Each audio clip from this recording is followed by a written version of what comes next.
simple present. توضیح simple present عملی رو توصیف می کند که همیشه روزانه و یا بر حسب عادت به وقوع می پیوندد و همچنین توصیف می کند چیزی است که در زمان حال درست است و حقیقت دارد. مثال اول محمد goes to school every day.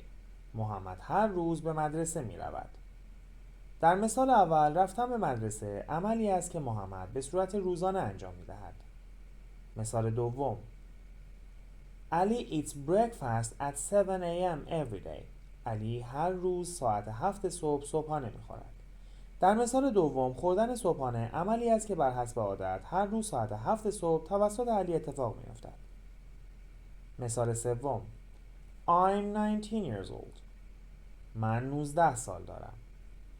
در مثال سوم من در زمان حال 19 سال دارم و این یک واقعیت است. فرمول ساخت جمله زمان حال ساده در زبان انگلیسی subject plus verb plus object plus complement.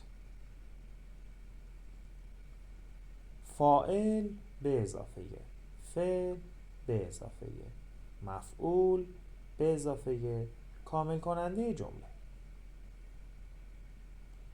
I plus play plus football plus in the park plus every day. در فرمول بالا به جای کامل کننده جمله یا همون کامپلمنت می توان از قیدهایی مانند قید زمان یا قید مکان استفاده کنیم.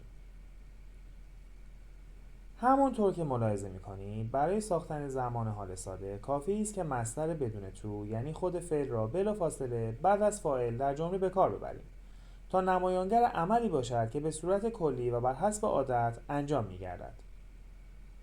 در زمان حال ساده simple present از چه شکل فعل استفاده کنیم؟ در صورتی که فاعل جمله سوم شخص مفرد she, he, it باشد حرف s را در آخر فعل اضافه می‌کنیم. برای مثال She plays the piano. او مؤنث پیانو می نوازد. He plays the piano. او مذکر پیانو می نوازد. The pen writes. خودکار می نویسد. همانطور که در مثالهای بالا می بینید برای فاعل سوم شخص مفرد حرف s در آخر فعل play و write اضافه شده است. توجه در صورتی که فعل به یکی از حرف s, z, x, ch, sh ختم شود در سوم شخص مفرد باید به آخر آن es اضافه کنیم. یک تعداد استثنا هم وجود دارد در مورد فعلی که به حرف او ختم می شود. برای سوم شخص مفرد es می گیرد مانند does, goes ولی es آن سیلاب جداگانه تلفظ نمی شود. رها kisses her baby every day. رها نوزادش را هر روز می‌بوسد. She washes her clothes on Sunday. او لباسهایش را هر یک شنبه می‌شوید. He watches football every night. او هر شب فوتبال تماشا می‌کند. The boss fixes workers' wage. رئیس حقوق کارگران را تعیین می‌کند. A bee buzzes. یک زنبور وزوز می‌کند. نکته در صورتی که فعل به حرف وای ختم شود وای به آی تبدیل می شود و در آخر آن es اضافه می شود مانند try که میشه tries. ادامه در پست بعدی. See you soon. Thank you.